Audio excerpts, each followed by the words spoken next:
Welcome, everybody, to the Heal Your Hunger Show. So happy to have you here. It is a great day to be alive. And if you like our theme song, you can get the entire song, which was so positive, so uplifting, and so motivating. You can get that at healyourhunger.com. It's a little drop down menu for resources. And you can download it, the song and the video that goes with it. So be inspired every day. That's what I have to say about that.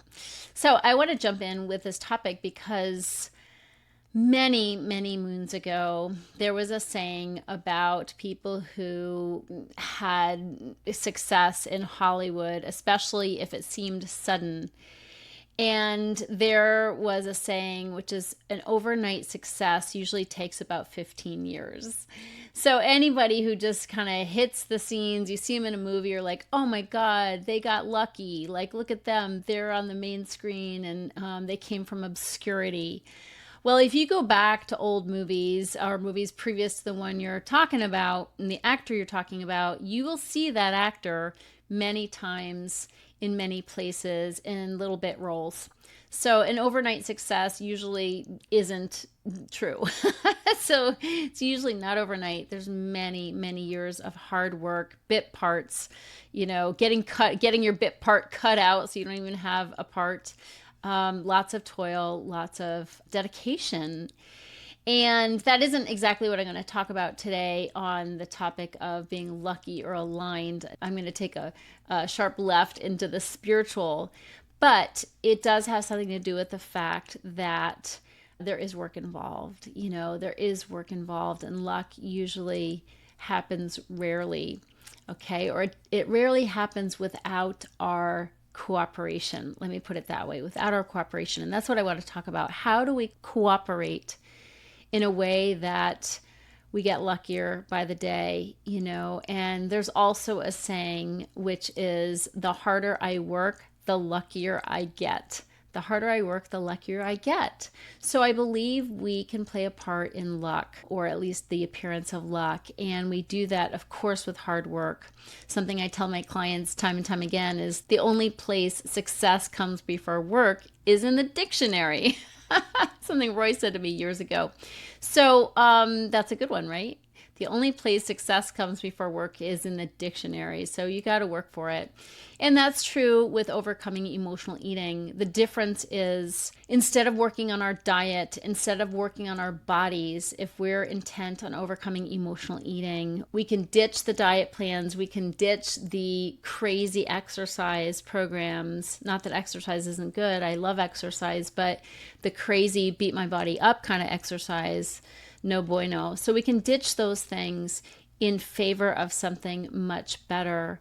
And that much better is working on ourselves. That much better is working hard on the things that really matter. Not on our diet, not on our bodies. Those are more superficial things. But I'm talking about going deeper and dealing with the things that cause us to overeat, the things that cause us to gain weight, so that we can find peace around food a lot faster than when we're just attacking it on the physical plane. So work hard on the right things instead of the wrong things. We've all worked on the wrong things for decades, right? Give me the next diet, give me the next exercise program, give me the next pill, if you will. But what's really important is that we shift our focus away from the outside and onto the inside. So I'm going to be talking about that in this topic. Am I lucky or am I aligned? Are you lucky or are you aligned? I want to talk about the definition of alignment, which is really being in flow, okay? Feeling centered and connected and knowing that there is a divine force, a divine energy. And I'm not necessarily talking religion here. I like to transcend the topic of religion with the umbrella term of spirituality, because I think spirituality is a more apt term that can include religion, can include religious ideas, but maybe not. Maybe just include a belief that there's a force and we don't know what to call it, or there is energy and it's not necessarily a deity. So spirituality is really what I'm talking about when I talk about a higher power, when I talk about God. I really believe that it's important that we keep that as wide open as possible so anybody can relate, anybody can find their way. That's really, really important. And that's how I approach the topic of God is whatever feels comforting to you, feels supportive to you. And it's a personal journey. We each get to find our way. But being aligned is being in touch with, or at least being out of our own ways so that that divine spirit can flow through us. To me, that's what being aligned is. It also, for me, means making choices from a place of love instead of fear. I believe there's really only two forces in the world. It's fear and love. And my best choices are made when my heart is full and I am coming from a place of abundance and a sense of love. When I'm coming from a place of fear and lack and like I got to get mine or I'm going to lose mine, I don't make my best choices. I'm making fearful choices. So tapping into the divine truth that there's enough. I will never be without. I've never been without. And there is a beautiful, benevolent force that is uplifting me, upholding me, and guiding me in all that I am doing in my life. That is where I want to make my decisions from. That is where I want to come from. And when I do, things flow. And when things flow, I am in alignment. And when I'm in alignment, I'm lucky. Things happen just right, just so. And it seems like luck. It seems like luck. It seems like, wow, she's got it going for her, she's got it all going on.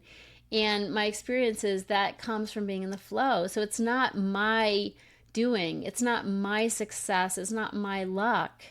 It's my getting out of my own way and tapping into this beautiful force that will make everything right. I really believe that. And it's not that we don't have trials and tribulations. Of course we do. But I will sooner overcome them when I'm aligned with divine spirit, when I'm aligned with the truth and belief in the idea of abundance and love. So that's really what I'm talking about. I'm talking about coming from that place. Now, why wouldn't we come from that place all the time? Why wouldn't we just come from love all the time? Well, because it ain't that easy, right? It's easier said than done.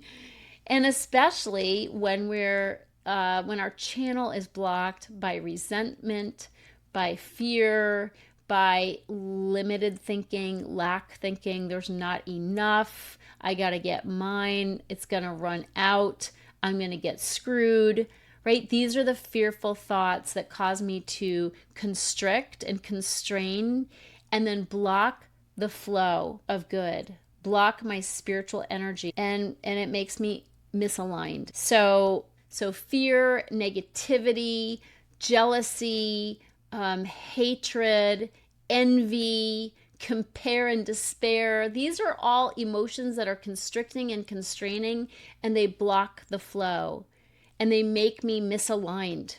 Okay, it's like there's a block to the flow and all of a sudden I'm in a traffic jam. That beautiful energy can't get through. So it's really important as emotional eaters that we focus on clearing our channel, clearing, the things that are causing us to feel out of alignment. Roy used to call it clearing everything that is not love, all those negative emotions. And as emotional eaters, I gotta say, we have a lot of them. Of course, we can be Pollyanna. Everything's wonderful. I'm fine. I'm just doing fine. You know what fine stands for? Puffed up, insecure, neurotic, and emotional. So fine is not necessarily the truth. It's just the story we get used to telling because we don't want to deal with that negative emotion.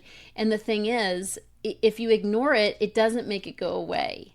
So there's a time and a place for getting that stuff out, clearing away everything that is not love. And the sooner we do that, and my clients are doing it through writing, through talking. I call it write about it, talk about it, pray about it. The simplest thing, write about it, talk about it, and pray about it. But however we can do that, and there are many ways to skin a cat. That's a terrible term, of course. Many roads lead to the promised land. So when we do that, clear away those negative emotions, then our channel is clear, then we're aligned and spirit can move through us and we can flow and we can get super lucky. And that's been my experience. So it's really important for me as an emotional eater to work on a daily basis. I'm never cured of all my negative emotions or the tendency to go negative with my emotions and my thoughts. So it's a daily practice for me of staying clean and clear. So I'm never finished with that. I do the same work I teach my clients to do. I have to. I'm not cured of emotional eating. I'm free. I'm free today. But tomorrow I got to take out another contract with God and do the work to clear my heart of everything that's not love. But when I do, I am aligned. And the more aligned I am, the better my life goes. I let the flow carry me. I let the flow carry me. And good things happen all the time. I'm amazed at how beautiful my life is. My life has never been better. I'm happier than I've ever been. But I can go dark, right? I can go negative if I don't do the gardening, if I don't pull those weeds and get rid of them. So being in alignment is a beautiful feeling. I believe it comes from hooking up to spirit, whatever that means for you, and letting spirit take over. Stop working so hard to make things happen. Stop trying to fix situations. Let God take over. Let God do the heavy lifting. Let that spiritual power that wants to flow through you and heal you and take care of every hard thing in your life, let that happen by stepping out of the way.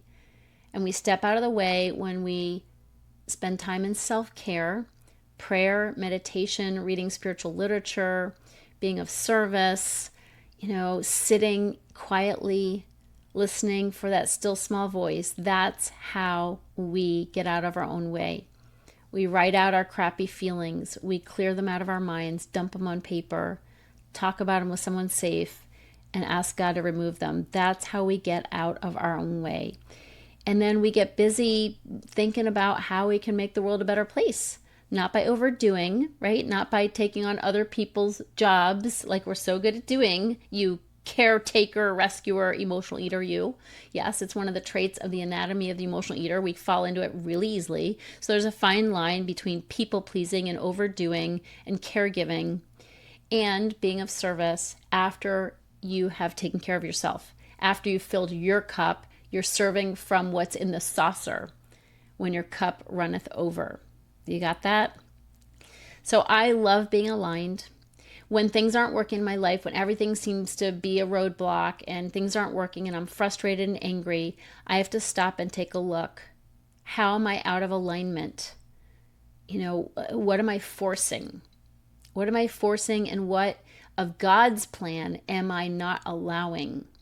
Where have I let my ego take over, and ego stands for easing God out. Where have I let my ego take over so I could, basically do its bidding and instead of God's bidding? So getting aligned will make me luckier by the day. It'll make you luckier by the day. And anytime you think somebody's lucky, just consider they probably worked really hard to get that lucky break, and they might just be super aligned, and their ego might be right-sized where they're letting God carry them. Isn't that a nice thought? And as we do that, we will have less trouble with food. So much of our trouble with food comes from being out of alignment and then being in pain and fear and being jammed up and being angry and resentful. That's what happens when we're not aligned. And when we feel that way, we reach to food for comfort. You see, this is why alignment is so important, because it's the easier way. It's the more easeful, calm, just, relaxed way to be. And when we're in that state, we don't need excess food. We're not trying to cover up pain with carbs and sugar. So that's how you get lucky, is you get aligned. Slow down, tune in, listen to that still small voice, and do whatever you can to be reminded that there is divine order in everything, and you're a part of that order. I hope this helps. I can't wait to see you soon on one of my programs or events. Make sure you're on our list to get those announcements. Go to healyourhunger.com. Also, the secret sauce to end emotional eating is our Facebook group, the secret sauce to end emotional eating. You'll get announcements there. Also, Instagram. Check out my Instagram, Tricia Nelson _. All right, that's it. I love you. Have a great day, and I'll see you in the next show. If you're ready to get off the dieting roller coaster ride and finally make peace with food and with your body, talk to a Heal Your Hunger mentor about what steps you need to take based on your own history with food and weight. Go to healyourhunger.com and register for an emotional eating breakthrough session and see how fast you can experience real change. It's a complimentary evaluation, but there are limited spots available. So go to healyourhunger.com and register to speak with a mentor today.